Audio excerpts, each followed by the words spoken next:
a ver, y lo que hacen simplemente una competencia de ver quién es el que ejecuta mejor.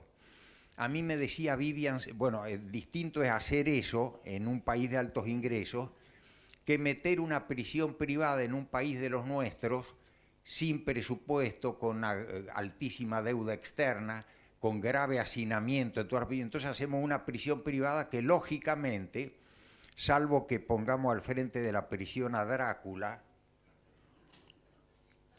va a funcionar mejor que las otras, porque en el contrato se establece un costo per cápita. Por ejemplo, en el caso de la oferta que se hizo para Costa Rica, era $37 per cápita diarios, y el sistema costarricense estaba funcionando con $9,5 diarios en ese momento, y bien, porque ya de esto hace como 10 años, cuando el sistema todavía no se había caído, el sistema tenía sin violencia, funcionaba razonablemente a $9,50 venían esto para hacer una prisión para 1.200 a 37, lógicamente era una locura, y se observaba el fenómeno que acá les digo. Me decía Vivian Stern, una penitenciarista norteamericana, miembro de la Cámara de los Lores, es muy reconocida además en su materia como penitenciarista. Mira, Elías, me decía, en Inglaterra tenemos prisiones privadas que funcionan bien y prisiones estatales que funcionan bien, y también prisiones privadas que funcionan mal y estatales que funcionan mal. La cosa es lo mismo, lo único que la diferencia es que al final del año en el balance hay un beneficio del empresario, una línea donde la prisión privada gana un dinero, pero a nadie le falta nada. En nuestros países, poner una prisión privada a $73 millones, como la que se ofreció en República Dominicana, o a 42 o 48, no me acuerdo, en Chile, 73 en Costa Rica, 42 o 48 en Chile o en República Dominicana, porque fue la misma empresa que ofreció en República Dominicana, que después el costo fue muchísimo más alto también en Chile, porque hubo una serie de problemas. Los que conocen el caso chileno, hubo subcontrataciones, problemas. Al final, primero es 42 y cuando se termina de construir es 73. Bueno, el hecho es que si Costa Rica hacía una prisión privada en esos términos, o República Dominicana, no podía hacer el resto. A partir hace esa prisión y se terminó. Chile, con el dinero del cobre, un país con más plata, bueno, contrató 10, ahora le dieron 7, pero resulta que ellos tienen alrededor, creo que son 147, algo así, prisiones. Y yo hablando con la gente de la Gendarmería de Chile, que están muy desagradados con la cosa, porque la Gendarmería chilena es la fuerza de mayor respeto en general en la región. Otras gendarmerías o ejércitos o policías en otros países tienen fama de corruptos, no es el caso de la chilena, hay mucho respeto profesional por la institución. Y ellos tenían a su cargo las prisiones, que ahora, estas 7 por lo menos las tienen los privados, y son muy críticos respecto de lo que pasa. Pero yo les preguntaba, les dije, díganme, había un representante del caso de la privatización chilena, ¿ustedes pueden hacer las 147 prisiones como esa? Y claro, imposible. Ni Costa Rica, después de construir la primera, podía seguir en la misma manera.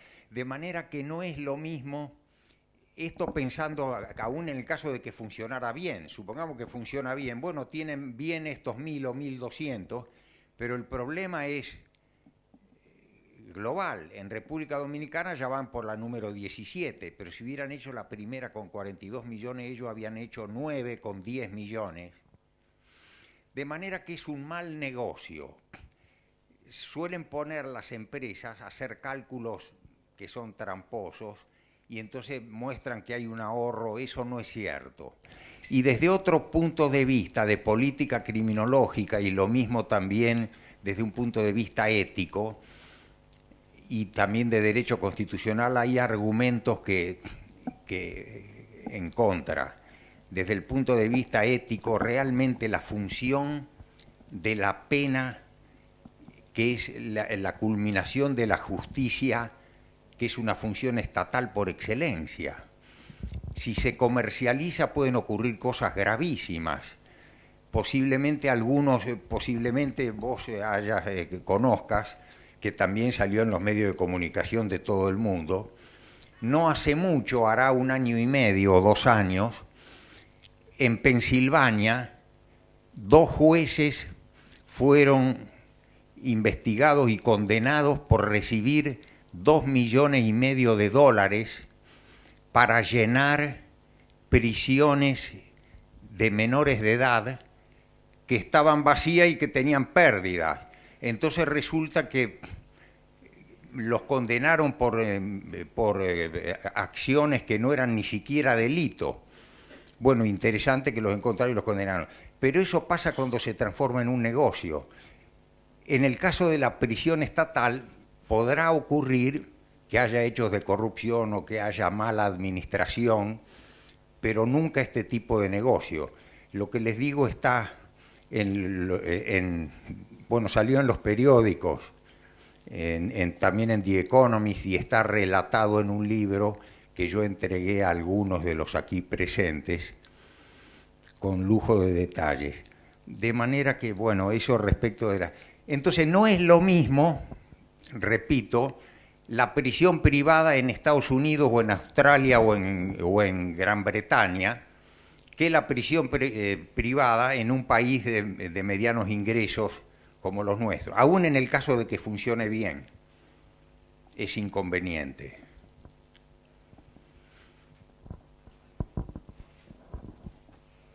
Muchas gracias, doctor Carranza. Hay muchas preguntas. Lamentablemente el tiempo inexorablemente pasa. Pero vamos a hacer referencia a un tema que es preocupante respecto a la población que está acobijada en los recintos penitenciarios. Y la pregunta sería, ¿cómo clasificar la población penitenciaria y qué hacer con la presencia de niños o niñas en estos recintos penitenciarios? Bueno, muy importante pregunta. La primera era, bueno, ¿qué hacer con la población? Hoy, aquí y ahora, ¿qué hace el que tiene 500 donde debe tener 200? Bueno, hay que olvidarse de todas las clasificaciones sofisticadas y agrupar por la capacidad de relación interpersonal los que no van a pelearse entre sí y reducir los niveles de violencia.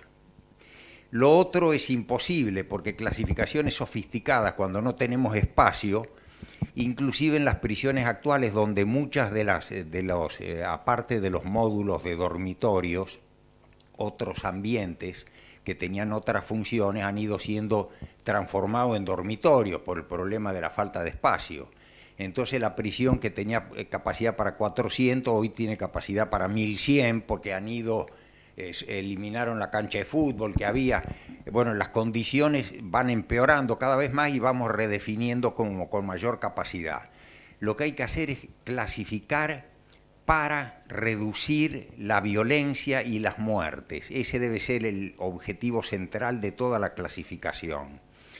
Y cuidar mucho de la salud, porque en condiciones de hacinamiento, sobre todo las enfermedades infecciosas, son gravísimas. Y tratar por todos los medios lo que decíamos del ocio. En condiciones de sobrepoblación y sin espacio, etcétera, pensar que les vamos a enseñar a trabajar es muy difícil. Pero estudiar suele ser mucho más fácil. Entonces hay que hacer convenios con los ministerios de educación y también con iglesias u ONG que realmente hagan un trabajo profesional y sostenido en el tiempo. Tampoco me refiero a ONG o gente de buena voluntad que va como a un zoológico y va una vez, pero la próxima vez falta y después no va. Más bien que eso genera problemas, además de los problemas que ya existen. Pero con el Ministerio de Educación y con ONG o iglesias o otras entidades que realmente colaboren, al máximo hacer, evitar el ocio. Eso es esencial. Y que iba a decir, otra cosa fundamental.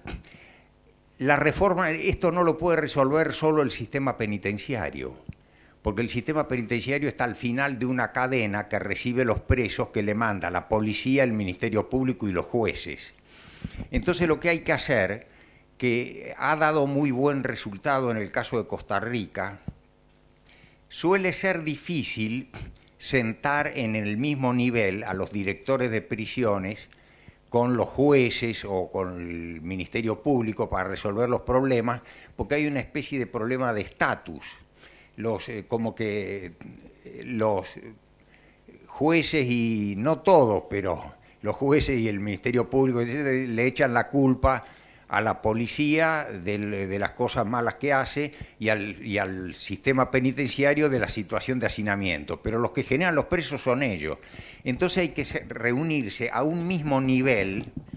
Esto se ha hecho muy bien en Costa Rica, juntando los magistrados penales de la Corte Suprema, el Ministerio Público, el ministro de Justicia, el director de los centros penales, el jefe de policía, y ver el problema todo junto y decir, bueno, ¿qué hacemos para que por lo menos se reduzca en alguna medida el chorro de presos que entran todos los días, que no se puede resolver de otra manera? Y entonces en Costa Rica resultaba que la policía estaba haciendo detenciones por no portar documentos, por ejemplo, que no es un delito, ni era un motivo para meter a nadie privado de libertad, aunque sea por poco tiempo. Bueno, unos a otros se cortó de hacer esa cosa. En fin, y se van tomando las mejores respuestas en cada uno de estos estamentos, porque es una cosa que es evidente, no existe la pena de hacinamiento ni la pena de morirse con enfermedades infecciosas o de que lo maten a uno adentro de la cárcel. Realmente, si se mira bien, es cometer un delito que el juez, que sabe que una prisión está funcionando al 300%, a una persona por un robo simple, meterla en ese lugar, el juez lo ordena. Lo que pasa es que si el juez ni va a la cárcel, ni se entera y prefiere no saber dónde lo van a poner, le ordena al Poder Ejecutivo, métame presa a esta persona. No, pero todos sepamos dónde va a estar, cómo hacemos, cómo resolvemos la cosa. Y como empezó haciendo el llamado juez Justice, que increíblemente era juez y se llamaba Justice, que murió hace poco en Estados Unidos, cuando no caben, él fue famoso en su país, ordenando cuando sobraban presos a sacar los que hay que elegir. Bueno, este ya cumplió 5 años de condena, tiene 6 años, bueno, estuvo 5, y bueno, lo largamos, lo beneficiamos. Este otro por un delito leve, ver a quiénes sacamos, pero no podemos seguir metiendo como si no supiéramos que no hay espacio. Entonces hay que socializar el problema entre todas las instituciones del país que tienen relación con la materia. Esa es otra cosa importantísima. Porque los directores de prisiones, como sabemos, no tienen posibilidades de impedir los presos que les mandan. Una anécdota de Nicaragua. Hubo un director de Nicaragua que estuvo durante muchos años y lo que hacía era lo siguiente. Era abogado, criminólogo y un hombre muy inteligente.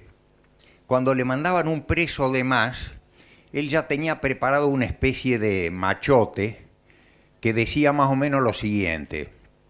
Estimado señor juez, recibo al preso fulano que me mandan para alojar en el sistema, hago notar a vuestra señoría que en este momento el sistema tiene una sobrepoblación que funciona al 110%, que de acuerdo a la normativa internacional tal y tal, como asimismo a la Constitución de la República y que yo no debería alojarlo, pero si su señoría ordena, procederé a alojarlo. Bueno, ningún juez nunca le ordenó que lo meta adentro.